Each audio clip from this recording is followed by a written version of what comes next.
peace must be our goal and our guide.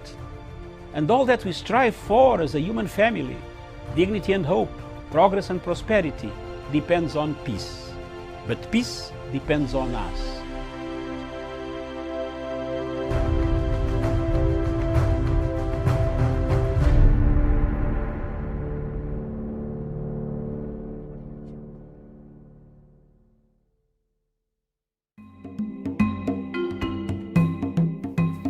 Fellow Africans, I took this petition to the court in order to stop any future usage of falsehood and false documents, procured witnesses of the Waki Commission. I took this petition to the court 4 years ago in order to make sure that the Chief Prosecutor of International Criminal Court does not use this evidence anytime in the future, whether tomorrow or 10 years to come, to refer to this evidence because the evidence was fake. It is with this dismay and with this courage that I took to go to court in Kenya to seek a judicial review and to redeem the credibility of both those accused and the victims of this catastrophe that occurred in Kenya, that I decided to seek to expunge this report from the reports and the statute books of Kenya. It is unfortunate that the three judges in Kenya, whom I will name now, Judge Kanyi Kimondo, Judge Aburil, and Judge Onyengo, all of them sat down and gave very silly, flimsy, prudish, sardonic ruling against our petition. I want to tell the Kenyans that I have done my best. I want to be on record that should this thing reappear again, don't call me. Should it reappear again, don't say I never told you. Should the Chief Prosecutor of the International Criminal Court use this fake evidence again against Kenyans, don't say I did not tell you. My role was to go and remove these obnoxious toxins from the books of the Republic of Kenya. I therefore want to tell the world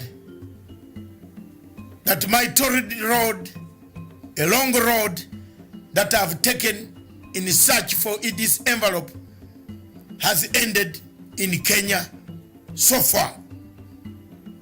But I want to announce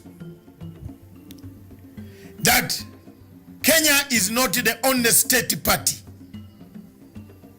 in international law. Kenya is not the only state party. I will in the future, very soon, detail to you which other state party I'm going to seek this envelope to be expunged and to be made public to the people of the world. I want to thank you all.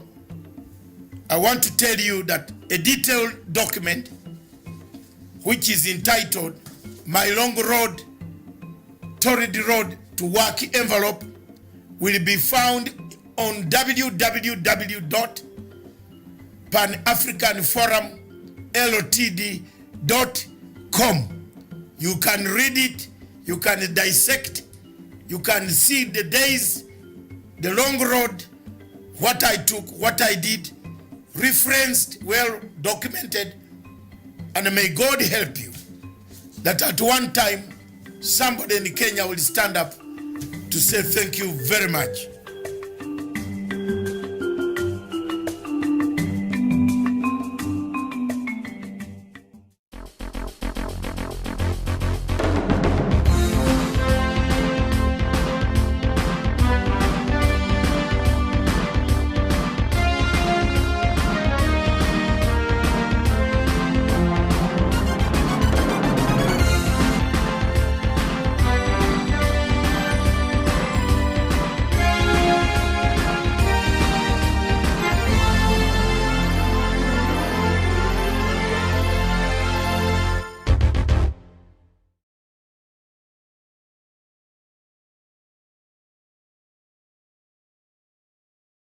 Wednesday here, 24th of February 2021. I trust that your day has started off well. Good afternoon, good evening, depending on where you're tuned in today. And of course, on today's show, or as we usually do it on our morning show, we look at the news making headlines across Kenya particularly, by going through the leading newspapers here. And we do have a lot to talk about. Yesterday was Super Tuesday, and it showed up in form of a BBI tsunami, where now a total of 38 counties have since passed the Constitutional Amendment Bill 2020. So that will form the basis of our conversation this morning. And to help me out in this conversation, I'm joined by Engineer Victor Ngatia from Nakuru County. Engineer, very good morning to you. Morning to you, Miriam, and thank you very much for having me this morning. All right, karibu sana. And we're also joined by Douglas Kirimi from Meru County. Douglas, good morning. A very good morning to you, Miriam Ogutu, and also to our crew at our headquarters, to Engineer Ngatia, and also Musa Haji, and also my friend Jevan Karanja, and also to our friends across the world. Thank you. Very well. Nice to have you too, Douglas, this morning. And you're also joined by Jevan Karanja from Nanyuki. Jevan, good morning. A very good morning to you, Miriam. Good morning to Engineer Victor Ngatia, Douglas Kirimi, and Musa. And good morning to our viewers wherever they are watching us from. Thanks for having me on the show. All right. And we are also joined by Musa Abdi Haji, all the way from Isiolo County. Musa, good morning to you. Morning, Miriam. Morning, everyone. Morning to Douglas, Engineer, and Jevan Karanja. Thank you so much. And good morning to every viewers watching us around the world. Thank you, Miriam. All right, very well. Thank you so much. As we all expected, today all the leading newspapers this morning, the story in Kenya is about what happened yesterday. So I'll just read the whole newspapers, the headlines, and then we'll start talking about the main headline there, which is what happened yesterday. So on the Daily Nation this morning, the main headline there, what next for Ruto as Uhuru Raila win? That is the main headline. And then down there, teachers have 2 days to apply for thousands of exam jobs. And then on the side there, a lawyer's take on former CJ Maraga's legacy. I think Abdi Nasir Abdullahi must have written an opinion piece on the Daily Nation.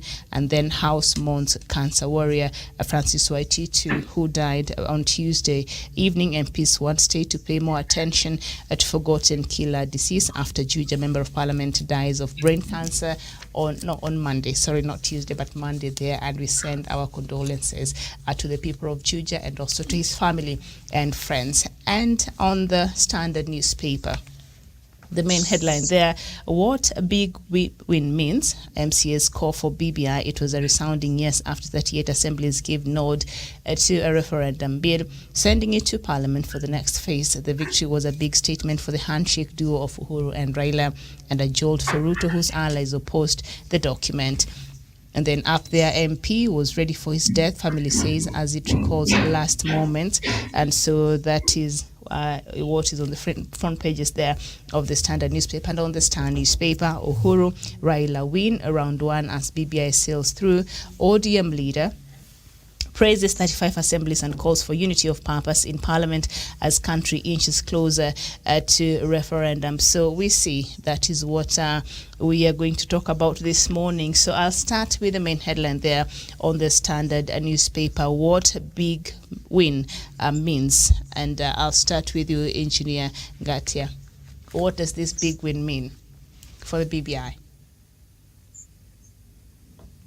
Thank you, Miriam. Well, we had foreseen this a while ago. I mean, even last week we knew this time is coming. The Super Tuesday came and it has passed, and yes, the big win is in. So it's obvious what next. The people have spoken.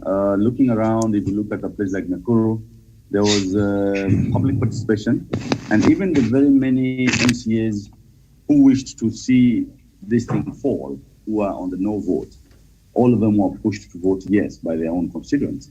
So automatically, before there was fear that this thing is being pushed by the president and it's an MCA affair, but apparently now even the ground is, accepted it and it's pushing to see this document pass.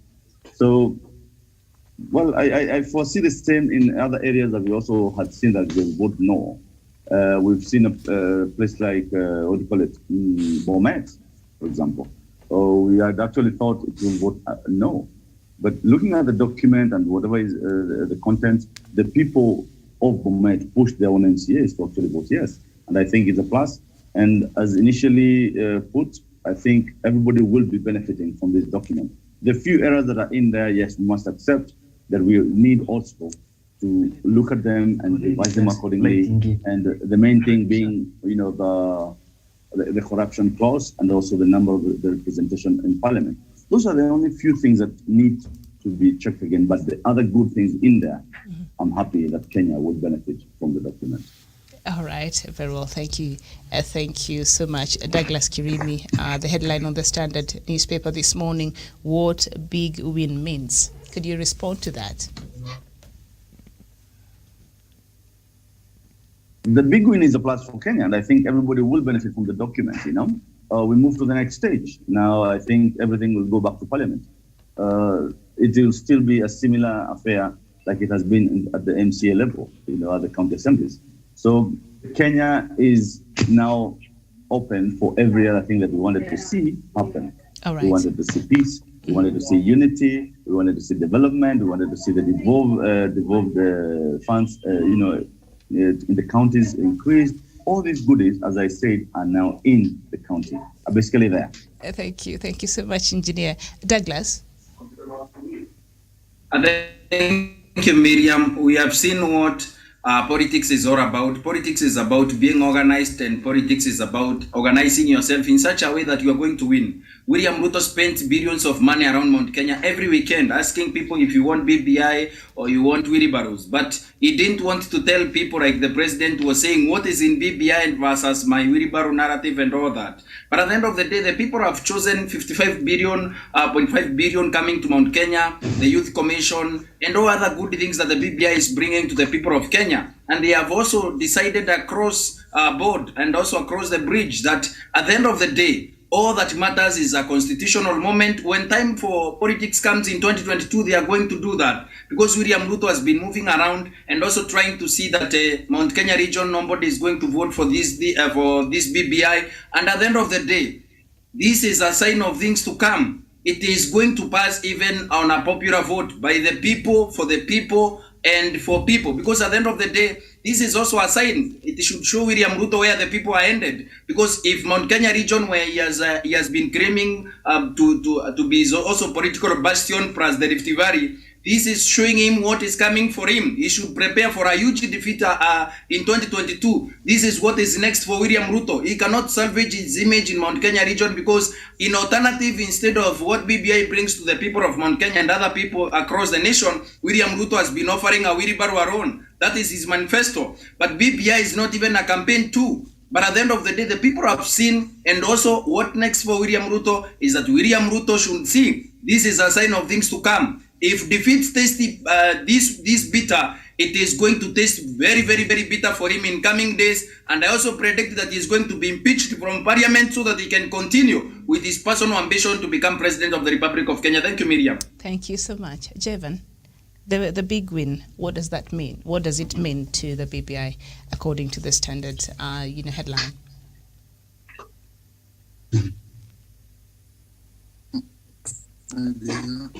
Okay, I'll go to, as we wait for Jevan to come, I'll go to Abdi.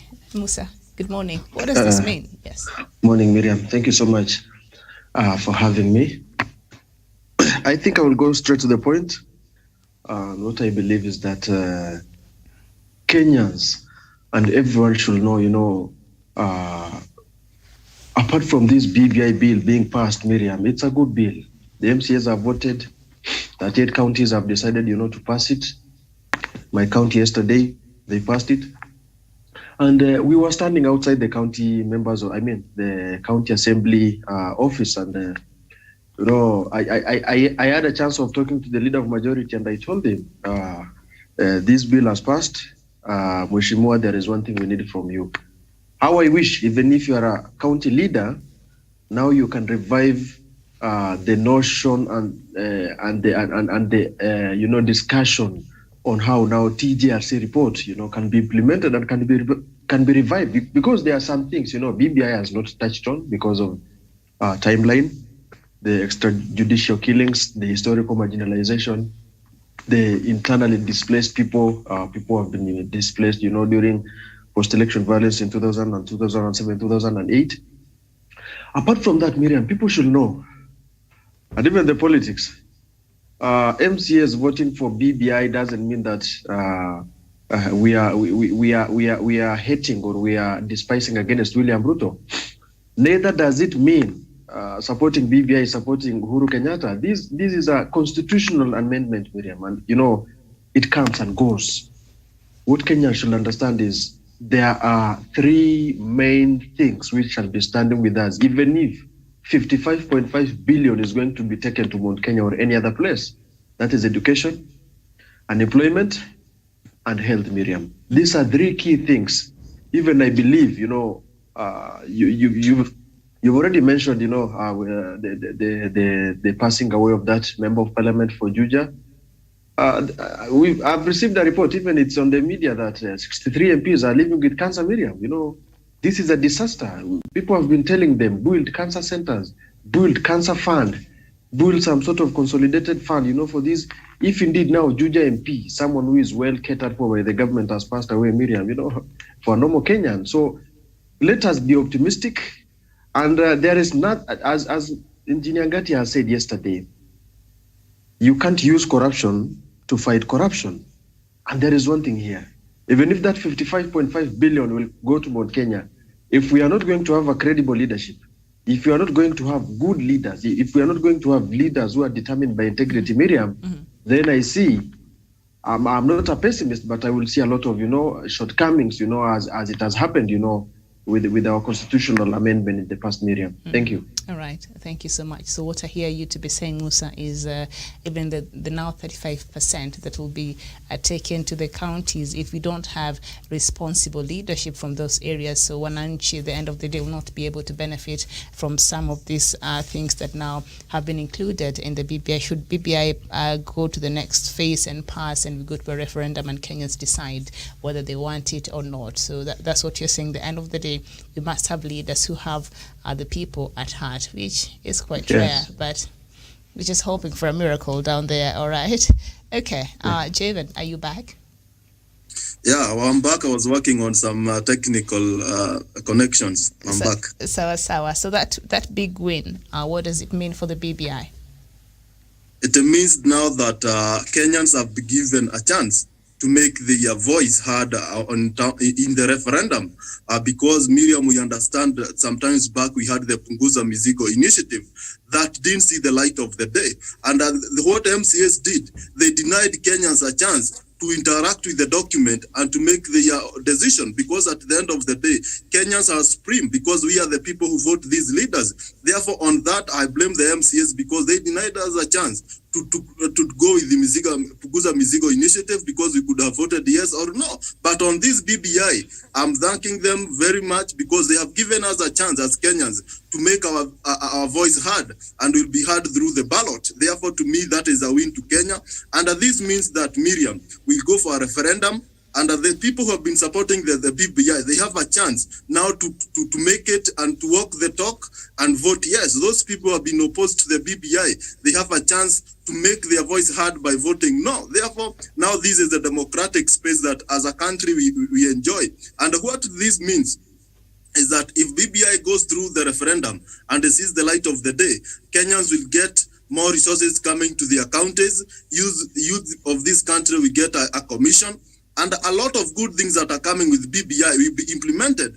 And there's something that I keep saying, and I will not tire to repeat it here once more, that after passing the BBI and after going through the referendum and everything else, and after it is promulgated and it becomes part of our constitution, one thing that we should do as Kenyans, we have President Uhuru Kenyatta who will implement the things that, the articles that will be implemented within 1 year in his term of office. The challenge will be for us Kenyans to ensure that in 2022, we vote leaders of integrity, we vote leaders who resonate with the BBI document so that they can implement. We might have a good document, but if we let leaders who oppose the BBI, if we let leaders who don't support the initiative to be the implementers, to be the drivers, to be the men at the wheel, then as a country we'll be heading to the wrong direction, because what they do, they will sabotage the document. Therefore, the challenge to us Kenyans is to ensure that we vote good leaders who implement the good document of the BBI and implement some of the 2010 constitution that might not be implemented by President Uhuru Kenyatta, so that we have a document that works for us. We have worked for the BBI, we have given our proposals. It is time now, after passing the BBI, it will be time for BBI to work for us, and that will come to be if we have good leaders who love this country, who love devolution, who love equality, who champion the gender arithmetic to ensure that it is balanced. Those are the kind of leaders that we need after BBI. Thank you. Thank you so much, Jevan. Thank you so much. Engineer Victor, what county perhaps surprised you yesterday by voting yes? Bomet. Why is that? There was this stereotyping, and if you remember on how even Dr. Masanga had actually profiled and said the particular constituencies that will, county assemblies that may not necessarily vote yes or for. You remember there was that aspect of the Kalenjin or the Rift Valley kind of county assemblies. And when I saw jubilation in their own county assembly and them looking and discussing the document, the pros and cons, and finally agreeing to vote for it, that surprised me. But just to react a bit on what Javan had just said, he introduced a point on implementation. And allow me just to dwell a bit on that point. I'm asking myself, we are now seeing a pass on the BBI, meaning it will be part of our constitution. But then again, I see there is that mentality of we must get leaders of integrity who will implement. And I'm wondering, who is in charge of implementation? It's like we've passed a good document, but then we have another document that we need to pass about the people to implement, meaning that we might have a document like BBI or the Constitution of Kenya that might not be implemented, which opens up another loophole. Would we have a beautiful document that may not be implemented? I think it must be part and parcel of the very document that it doesn't matter who's in office. Whether you are pro or against, you must implement the very document. Thank you for that. Okay, thank you so much. And you, Douglas, which county perhaps surprised you yesterday by voting for the BBI? Miriam, Moses Kuria and also the people from Karen and also released a very, very, very wrong letter telling us why particular counties are going to vote this way. and also I was told by an MCA friend of mine in the County Assembly of Meru that some people received money to go and influence MCAs negatively to go and vote against BBI. But the County Assembly of Meru, which is a very independent county assembly, cannot be influenced by anyone, voted against the wishes of current people, and especially William Ruto. The Deputy Speaker has been ashamed of the County Assembly of Meru because he has been moving around carrying the agenda of William Ruto in the Assembly. But a time should come when our leaders, when the interest of their people supersede their own personal ambitions and also personal issues. Because when we keep entertaining these resource greedy leaders that will keep receiving money for their own consumption versus the people themselves, we have a huge problem. But so far so good. I'm very happy that the County Assembly of Meru surprised everyone, including me, who knew that there are people who were paid yesterday. They took the money and voted against the wishes of some people and the instructions of some people. But I want to caution Kenyans. We may vote for BBI to bring resources to grassroots like Engineer Ngatia is saying, but at the end of the day, BBI is not coming with a new software that is going to be installed into our minds as voters so that we cannot vote for bad leaders and also corrupt leaders. Remember, people have been warned before in these elections that if you elect a bad thief, if you elect a corrupt leader, if you elect a drug dealer, it's going to mess around your counties. There is no software that we have passed in the BBI document or that we shall vote for in the referendum that is going to correct the notion that we keep electing bad leaders every time. We can have as much as 100 BBI reports so that we can change our constitution 100 times. But the software that we can only install in our minds is to make a conscious decision as voters so that we cannot continue electing these cartels. And the African voter has become a very dangerous cartel in terms of voting. They cannot vote for you when you cannot splash money around. They cannot vote for you if you don't come rescuing them with water and maize flour and also some monies. At the end of the day, our African voters, especially the Kenyan voters, Kiambu voters specifically in Nairobi County, to Turkana and also Samburu, they should desist from voting for these leaders who are coming to drain their resources. We may receive 14 billion from BBI in Meru County, but if we elect a thief is going to steal, take the money to his girlfriends and also his wife and sons and daughters. We have not seen a governor who is going to steal and share the money with ordinary voters, Miriam. That software is not anywhere in BBI. It is only a mindset that we need to change as voters so that we cannot vote for governors, so that the next president may not be like Uhuru Kenyatta. He may not take over Nairobi City County through NMS because you keep electing bad leaders in the name of progress. There is no progress that BBI will bring if you keep voting for bad leaders and the corrupt leaders who are going to siphon your resources and use them for their own self-aggrandizement, Miriam. Thank you. Okay, very well. Thank you so much. Thank you, Douglas Javan. I saw particularly some where there's a lot of jubilation and dance and just a lot of, celebration, especially in the central Kenya area where the counties there were able to vote in support of the BBI. Why do you think that was the case? Why do you think? Yeah, thank you, Miriam. And there's a question that you asked the engineer and Douglas, which county really surprised me in terms of voting. Go ahead. And me, I didn't expect Garissa County to pass to pass the BBI, because I understand last month I saw Deputy President with all the leadership of Garissa County in Karen. And I expected, because he is a man who is known of his big, deep pockets, maybe he has done something more than 2 million car grants that they're talking about. But to my surprise, it's like the people of Garissa still need more resources. Although some of these counties were not gaining as much, the BBI protected them from losing some constituency. And I think that was the reason why counties like Lamu and the Garissa and the Isiolo supported the document. On the issue of jubilation, and in this region now they are saying, in saying of jubilation, they are saying is a free reader thing that is happening all over. First of all, what is that? What is the you call it what? The free, is it? That free leader, I saw it even taking a lot of MCAs talking in Nyeri and the Kiambu assemblies. It is a hit song that is around Mount Kenya region, and it has come at the right time. because it has now combined with the BBI and they are intertwined. You don't differentiate BBI and a free reader. They come in the same sentence.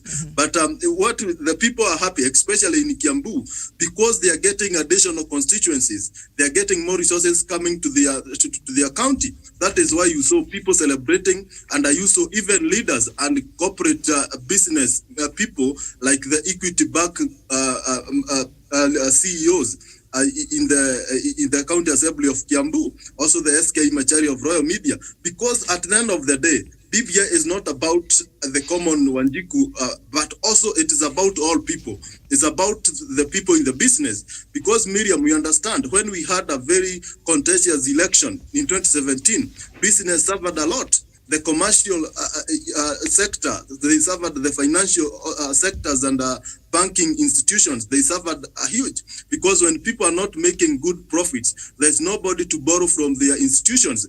Therefore, at the end of the day, BBI is bringing solution. If it will solve, and this is where I'm so quite worried, and I'm quite into about the elections in this country. If BBI will solve the issue of elections, malpractices, and ensure that this country, we can go and vote and go back to our business without any disruption, then that will be a score, because people have been making a lot of loss when we go for these demonstrations in Nairobi. Business have been shutting down when people go in demonstration because of minor and malpractices through our electoral bodies. Therefore, if BBI will streamline that, then it will be a score for all Kenyans, because I will not have to move from to relocate from Kisumu and come back to Nyeri because we have an election. I will not have to relocate from Eldoret and go back to Kisii because we are having a general election. If BBI will settle that kind of uncertainty when we go for elections, then to me that will be a very huge score, and to all Kenyans, and especially the business people, because they suffer a lot, and our women and children. Therefore, that to me, I think is something that after passing the BBI, the implementers on how IBC will be figured out and structured, they should come up with a very genuine and honest mechanism to ensure that this country will not run into a problem courtesy of an election that is not very viable. Okay. Therefore, as we move on, I feel the celebration that was in Kiambu and some part of Nyeri is people feeling that they have secured something, they have scored, they have gained something in terms of securing their future and securing development in their counties. I still haven't understood the meaning of it. Is it Firida? I was hoping you would help me understand that. I think maybe engineer will tell me what that means. But thank you so much. We also joined this. We can do it after the show, because maybe. But what is it? Is it just a jubilation dance? What does it mean? What is the meaning of the song? It's free dance. It's a free dance. It's free dance. When in-laws come to see you, so you show them a free dance and dance for them and appreciate them for coming, because there is a joy in that home, because they have come now to pick your girl, so they show you a free dance because they are very joyous and they have picked the girl. So as for me, Jevan, Engineer Ngati and others, we are very happy because we have picked the BBI and defeated William Ruto in Mount Kenya region. So BBI picked the votes from that area, so everybody's happy. Yeah, it's free leader. In Mount Kenya, it's green. Everything is green, Miriam. We are very happy. Sawa. Very well. And you're also joined this morning by Professor Jared Onyari. Professor, very good morning to you. Good morning, Miriam, and my fellow panelists, as well as our viewers from wherever they are around the world. All right, very well. I'm being advised that I tell you your headroom. If you can adjust, please. Thank you. That looks much better. So I'll just start as of, we've talked about it, but I just want to know, Professor, from you, which county yesterday surprised you by how they voted? Miriam, to be very honest, you know where I stand with the BBI. You know how much time we have labored to educate people. I expected all the counties to do the right things. Miriam, there is no surprise from any of the counties, because darkness and light, Miriam, you separate them. You know the those who are against BBI, Miriam, they know they are lying to the people of Kenya, Miriam. And in fact, Miriam, the only people I'm worried about is Baringo, Miriam, because they have got rotten eggs on their faces. And they come 2022, Miriam.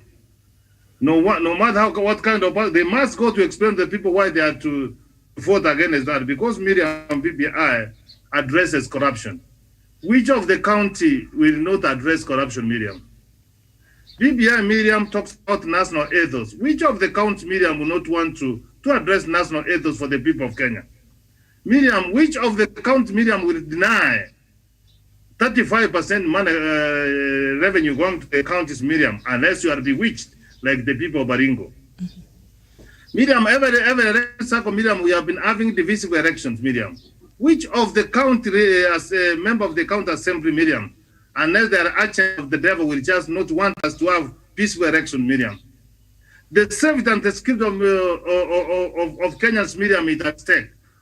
Who among the members of the county assembly, Miriam, will want to be against that? We talk about we have to be responsible and have some rights, Miriam. That is BBI is addressing about. Miriam, BBI is talking about inclusivity. What do you think a member of a county assembly is going to tell their people if he's refusing that Kenyans of us coming together, Miriam? We are also talking about shared responsibility, Miriam. And Miriam, BBI is also trying to address ethnic antagonism and competition, Miriam. So to me, the county which has surprised me, and I need you need to help me to come to terms, is the county of Baringo. Oh, okay. Well, all right, very well. Thank you. Musa, Professor, very surprised by Baringo that they're the only red dot there that voted when you look at the map at the counties and how they voted. And as we speak right now, about 8 counties, this is according to the Standard newspaper, 8 counties are yet to debate the BBI bill to amend the constitution. So I think they're going through the public participation, part. And of course, Baringo remains the only county that has rejected the constitutional amendment bill. And of course, 38 so far has voted. And we'll get into the details of each county later on at around 11. But right now, Musa, can we just go back to that letter that Kangata wrote at the beginning of the year? I think towards the end of last year, was he advising President Uhuru Kenyatta that, BBI is very unpopular in Mount Kenya region, and only about, according to a survey that he has conducted, then about 20% of the residents there, supported this bill. And so he was advising the president that maybe they should adopt certain ways and how to go about it and things like that. And one of the key things that he had mentioned in the letter is that perhaps the multiple choice referendum should be included, and also the members of parliament should be given the responsibility of selling this document in the Mount Kenya region, which did not come to pass. But let's just talk about that letter, where Senator Irungu Kangata is sitting right now. What do you think his thinking? Miriam, as long as Senator Irungu Kangata is concerned, I'm not a fan of Kenyan politics. I don't know why, but the letter he wrote, maybe from political point of view, you can maybe allude that was the time President Uhuru Kenyatta had to do something. The letter might not be seen as something which has brought positivity, but maybe, the moment it was released and President Uhuru Kenyatta reacted even by purging for him to be removed, maybe that was the time the mindset of these residents were changed. So in a way, I will praise Irungu Kangata. Sometimes in a war, maybe a grenade might be thrown at you, and when the grenade cannot explode and someone is there in front of you, maybe dead. A soldier can use a dead body, to cover the shrapnels of that grenade in reaching you. So for Irungu Kangata, he brought the issue to the public through the letter. So the letter reached President Uhuru Kenyatta. It reached all the aspects of, even Raila Amolo Odinga and other leaders. It brought attention. And in politics, it's all about perception, Miriam. And for him, that's a plus. Maybe I would say miscalculative in a way that he was overambitious in that letter. Not even saying overambitious, but the letter was not well conclusive in a way that, you know, it was analyzing one of the methodologies he was saying obviously was maybe it could have been something empirical, maybe it could have been more substantial, but I will give him a subtraction on being overambitious. I wish you could have said the shift is changing, and it is the good time that the president takes, you know, the mantle. So that is as far as, you know, Irungu Kangata's letter is concerned. And third, the letter shows how desperate our politicians are, Miriam. How desperate our politicians are. And this is to one very noble man, Irungu Kangata. If you don't agree with the president, if you don't agree with the prime minister, it doesn't mean the only camp left with you is the camp for William Ruto. That shows how narrow-minded our leaders are. Even the same to this nominated Senator Millicent Omanga. I'm very sure if William Ruto is not alive, then Millicent Omanga could have just been a normal chokora in the streets of Nairobi, or someone, you know, whom is not known. Our leaders have been known to drive on the phenomena of individual politics.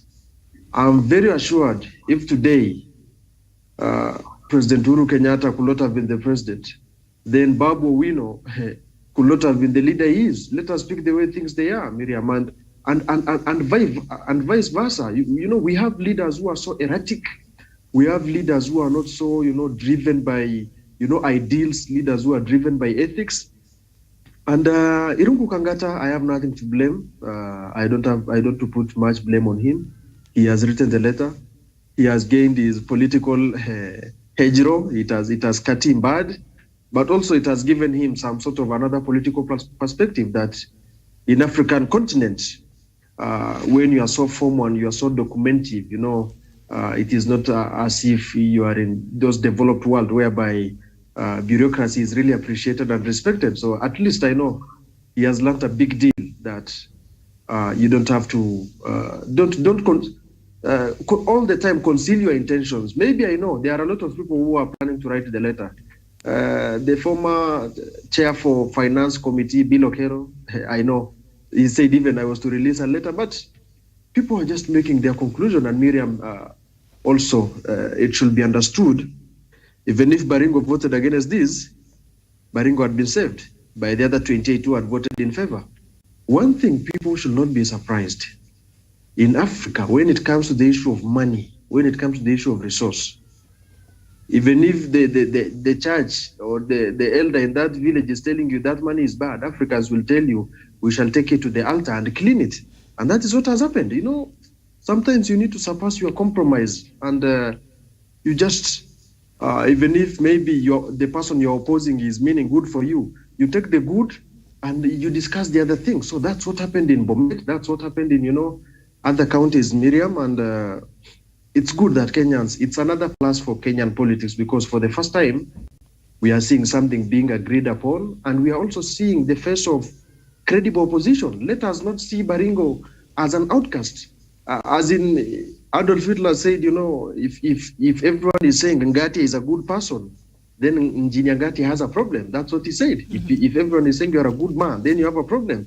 We should be having diversity in our politics. And when I saw Baringo, you know, I thought the face of opposition or opposing government projects, you know, must come from Luo land or Kikuyu land. But for the first line, you know, a county which is marginalized, you know, coming from the ashes of underdevelopment is standing to be a face of opposition, you know, it's a good thing for our democracy. It is also a test for these MCAs, whether they should, whether they have followed their individual interest or the crowd interest of the people of Baringo. Mm-hmm. And Miriam, to finalize on this, is that I always believe for those people who have not gotten additional constituencies, there is a simple thing, Miriam. Yesterday, I released a post on Facebook, and I think Douglas and Jevan have seen it.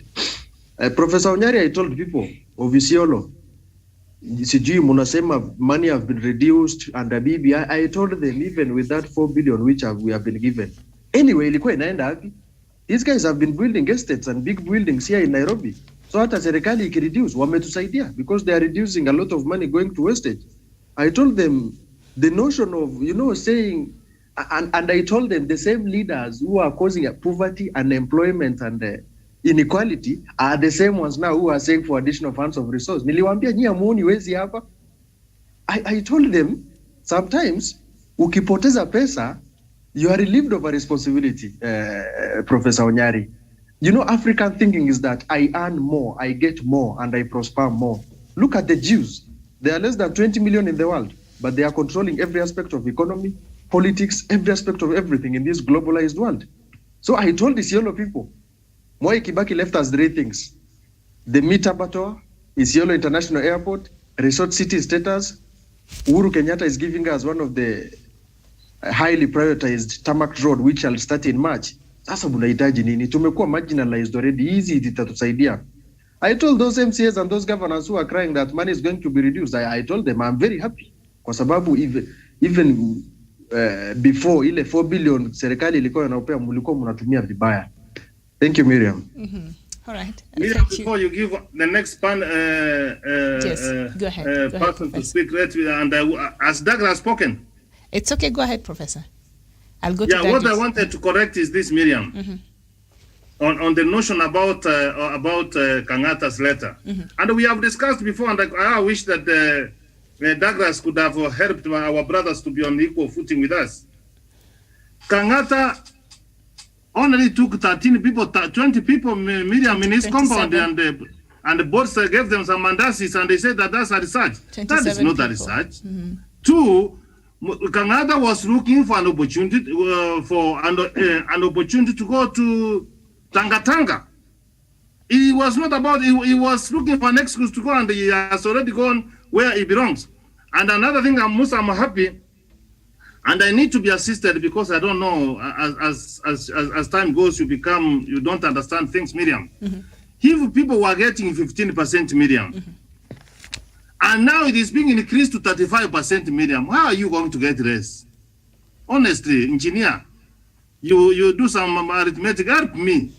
15% is what you are getting, and now BBI is going to give you 35%. How is money going to be reduced? Help me, please. Should I come in or should I wait for Miriam to direct? No, go ahead. I was actually coming to you, Judea. Go ahead. Professor, if you remember, the Revenue Allocation Commission, I think, came up with a formula and gave it to the Senate. But the Senate, with the pride that they give themselves, decided that the commission did a bad job. Just like they have always done with every other commission that found out anything. We have mentioned all those reports that are sitting somewhere in those shelves. These people, once they get into these offices, something gives them the pride that they are the small god of this country.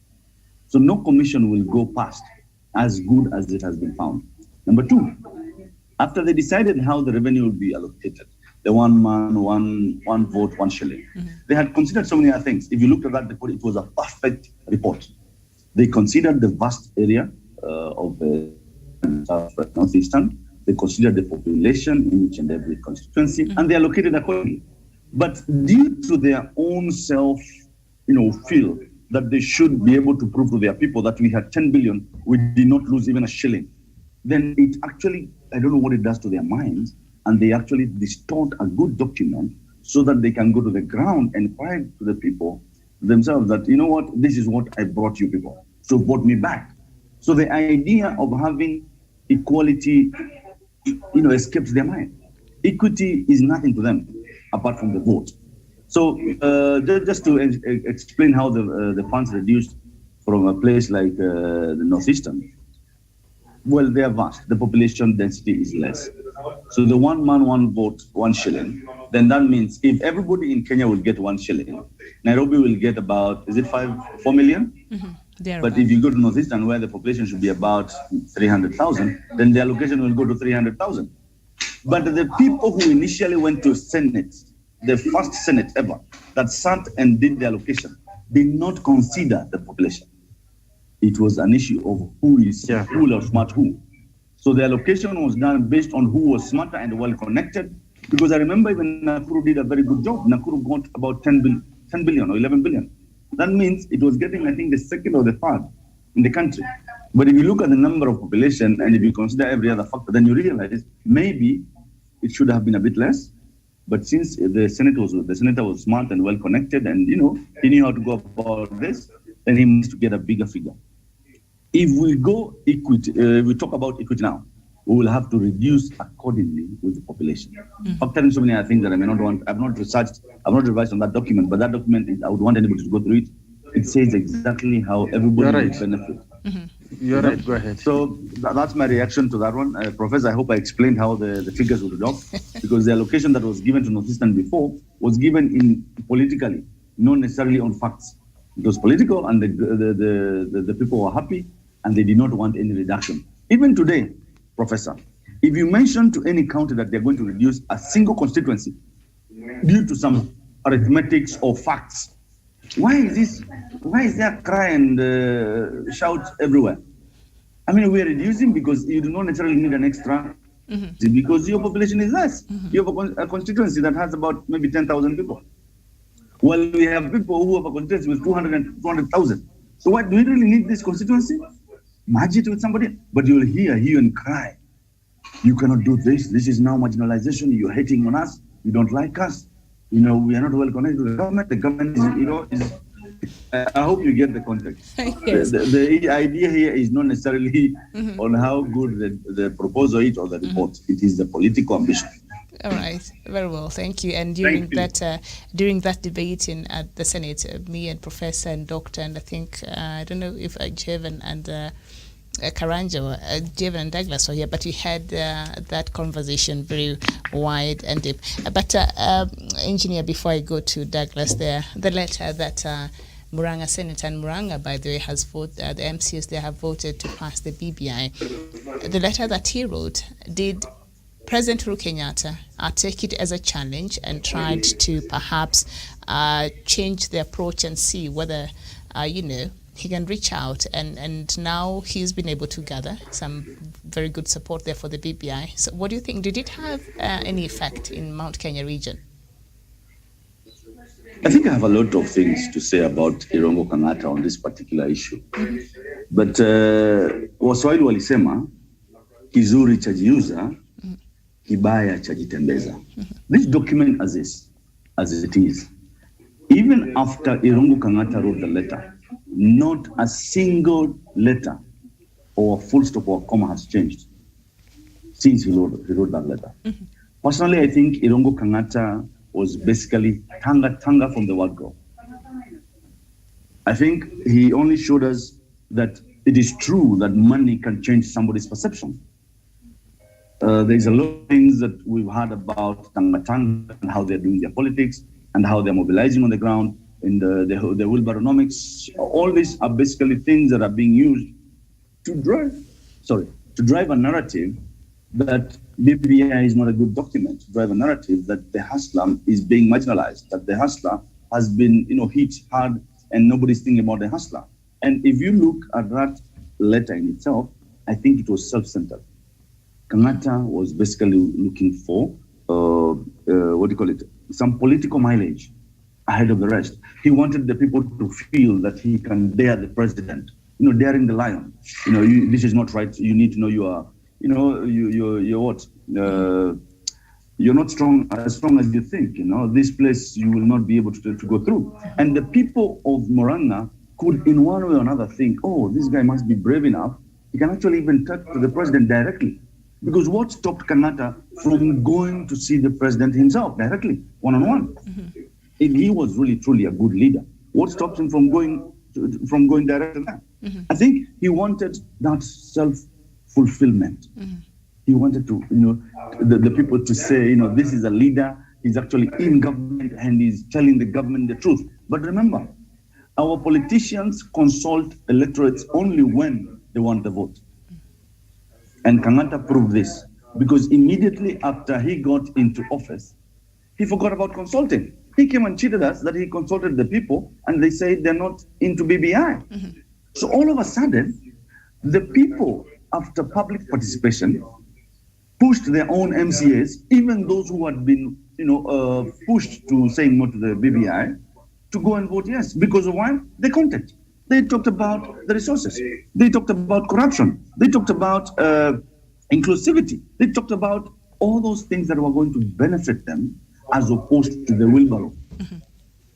So, and if I look at the whole thing, I think we have politics with no ideologies. Kangata fails and fails negatively, totally. He is not even to be discussed in the next election. I think he's not anybody who's looking to the advantage of any Kenyan in this country. All right, very well. Thank you so much, Engineer Douglas. Engineer feels that Kangata is somebody we should not even discussing, and of course we've always questioned his intentions in that letter. If he really truly felt these were issues, and as Engineer there has mentioned, and we've said that before, he had then full access of President Uhuru Kenyatta. So why is it that he chose to do things the way he chose to do? Perhaps show that he had different intentions outside of the content of that letter and the issues there that he had raised. But do you think perhaps maybe President Uhuru Kenyatta took this as a challenge and decided, you know what, I'll reach out and then we'll show you? Miriam, at the end of the day, we have said before, and I'll keep saying that there is no ordinary Kenyan that can tell you what is the BBI report. Country, I've never had an opportunity to interact with that document and also interact with that report. At the end of the day, when we keep talking about Irungu Kangata and the people of Mount Kenya, he met 27 people in his home in Murang'a. It is the people in his home, in his home area in Grogan, where they have a plot and he has built his home 500 meters from where Irungu Kangata home sits. People are sending signals to him and telling him, don't try anything in Murang'a, you have embarrassed the president and ourselves. Miriam, this is Mount Kenya region, over 11 counties that Irungu Kangata told the president, the BBI is very unpopular.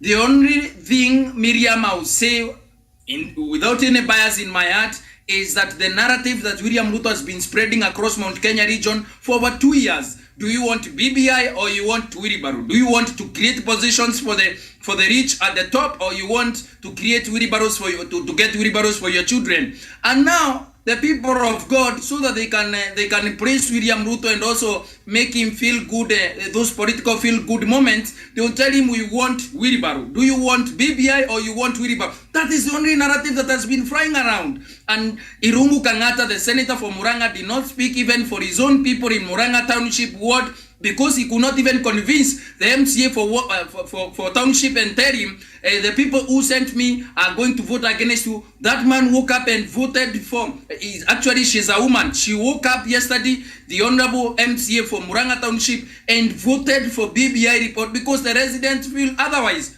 I remember the president was not even needed in Mount Kenya region, and I have said so before. The people needed to interact with the document and needed to interact clearly without any bias. The only thing they interacted with is that BBI is coming to create positions for Raila and is going to create positions for the people at the top. That was uttered by William Ruto and his troops in Mount Kenya region. But you saw yesterday, after the president came now and also started civic education to our people on radio stations, and also readers started now getting serious about the whole thing. At the end of the day, Irungu Kangata spoke for himself so that he can find his way back to Tangatanga. From Tangatanga he came, I have said, to Tangatanga he went back. There is nothing like that, Miriam, in Mount Kenya region.